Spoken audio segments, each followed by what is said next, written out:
Hey everyone, this is Ed Sullivan. I'm a realtor in Wilmington, North Carolina with eXp Realty.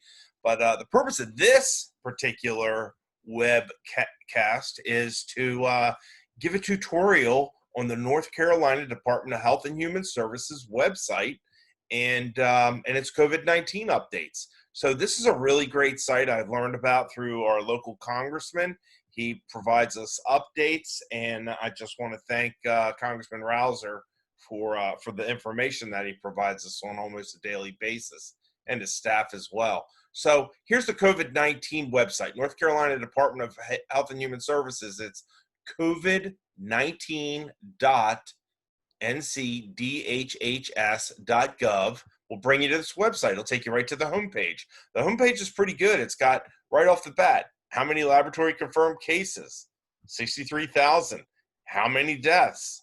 How many tests have been completed since the beginning, and how many are currently hospitalized. So these numbers, confirmed cases, deaths, and completed tests, are rolling numbers. So every day those numbers get larger, and currently hospitalized, this will fluctuate based on how many are currently hospitalized.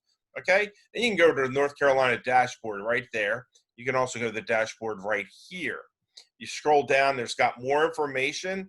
Good, practice your 3 W's. That means wear your mask, wash your hands, and stay 6 feet apart.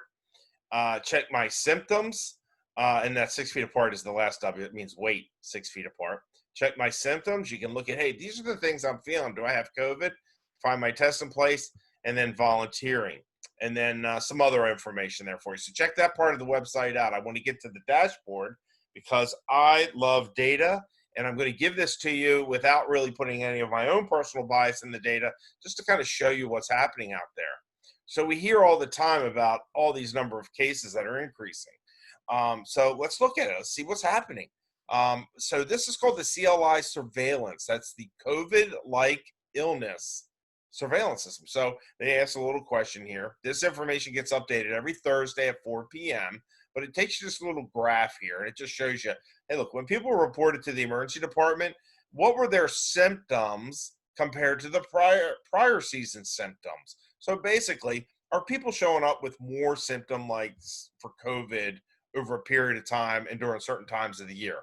So anyway, you see it fluctuate a little bit, but definitely even before the February timeframe, we knew about COVID, people were going to the hospital with similar symptoms, gradually increasing. So it's kind of interesting. I'm not going to dig into why this might be. It could just be something as simple as the flu, the normal flu. But anyway, you can definitely see from February on, it's pretty steady. They're getting a handle on this for what people are coming in for. So, all right. So that's that particular one. The next information box is cases. Okay, so I'm going to go to cases. And what I like about this one, let me just look here real quick. Yeah. Okay, so what we have here on cases is how many total cases that we've had.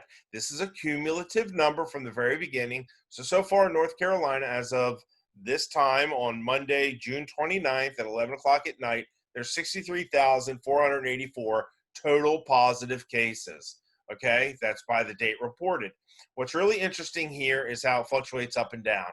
And that fluctuates up and down could just be because of days of the week, weekends, who knows why. The real important number is this line in the yellow, the 7-day rolling average. That shows you pretty much what the average is over the last 7 days. It's nice to look at averages because obviously if you see this spike up one day and you're not looking at it and realizing that it's going to come back down, or it has in the past, you're going to think, oh my goodness, are we about ready to have some serious issue? But as you can see, the total cases has been increasing, the 7-day rolling average. It's obviously, we're going to have more cases because every day we add to that number, okay? So now let's look at the next one. You can do it by county. Some counties have a lot of cases, so it's reported. I live in New Hanover County. I don't get anything when it says all cases for us for some reason. Okay, you can also see by race, by age. Interesting. This is the big age group where people are showing positive over the entire time. So 63,000 cases, 45% of them are in this age group. Look, 28,469 cases. And that makes sense. These are folks that are out there working, they're out in the workforce, they're being exposed, they have children, they're being exposed. They have a lot of reasons for them to kind of be out there. Where we, or me, and folks that are older than me, you know, we're kind of hanging out in our houses. We're not really going out as much as we used to. We're staying locked in, and we're trying to do the 3 Ws. Okay. So, and then you can have it also broken down by ethnicity, gender, and then they just show you what some of the missing demographic data is. Okay. So that's the cases. And sorry, there we go. Now, you can also do this by deaths. Okay. So now you can see the total deaths. So in the news right now, we're just hearing about this huge spike in the number of positive cases. Okay. I'm not trying to belittle it, but you got to look at how many people are dying. So right now, that number's actually been decreasing. Okay. But we've had 1,325 deaths in the state due to COVID since they've been watching the data. Okay. So since they've been tracking this is the number that we believe to be accurate. You can see the number of deaths was pretty high in April, May, started to drop off a little bit in June, mid-June. So we'll see what happens here with the total number of deaths. You know, obviously with all the cases that seem to be increasing right now, you know, it's something to consider. Is this going to change? You can also look at deaths by race, by age. Sorry, did that come up? I don't think that changed. No, that's the total number of cases. So this is still the number of cases, not the number of deaths. To get the deaths, we have to select this button. There we go. And now we get the number of deaths. So remember, I connected this button here. So we have this button up here, deaths by date. And then we have the deaths button here, which will give us the demographic data. So most of the deaths, 60%, or 790 deaths, were people 75 and older. Okay, and it goes down. And this is obviously what we're hearing in the news. And so there you go. You have that data. Okay, so then we go to testing. This shows you how many people are testing. Well, right now we're testing 886,000 people so far in the state of North Carolina since the beginning of the testing. How many are we doing every day? Well, we did 14,000 tests a day. This number will change, I think, because it's still, you know, hasn't completely been reported by everybody. You know, but basically, you know, here back on June 25th, 24,000 patients or people were tested. So again, you know, we're having a lot of people that are being tested right now. It's slowly increasing. And if you look at this is the 7-day rolling average. It continues to increase a little bit. So we're testing a lot more people right now. And that's good. That's good. And then of those tests, how many are testing positive? So look, for the whole month of June, we've pretty much been somewhere between 7 and 8%, 10%. So we're about 8% to 10%. So of everybody that gets tested on a daily basis, 14,000 tests were completed. That means 1,400, about 9 or 10%, 1,400 patients based on this ended up testing positive. Okay. And so when we get up to this number on this date, 24,000 on June 25th, come down here to June 25th,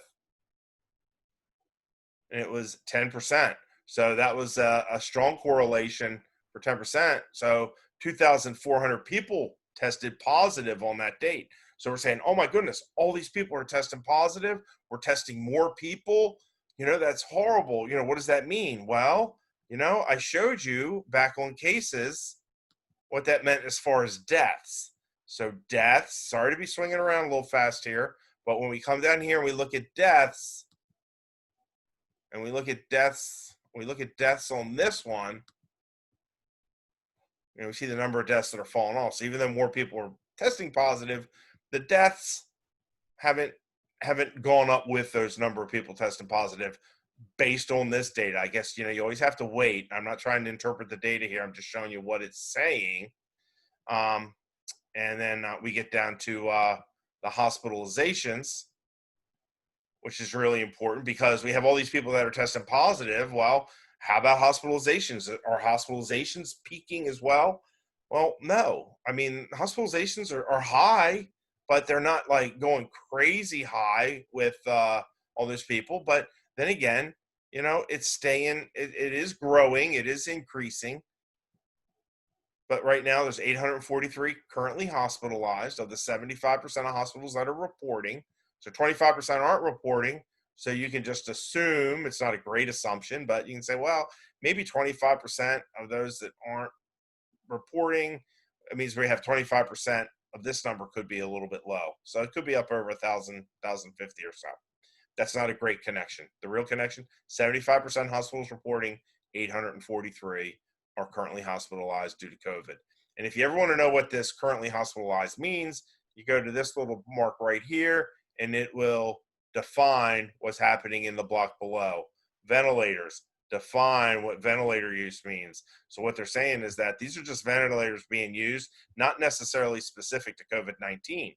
So let's look at that number. So right now, 797 ventilators are in use in our hospitals.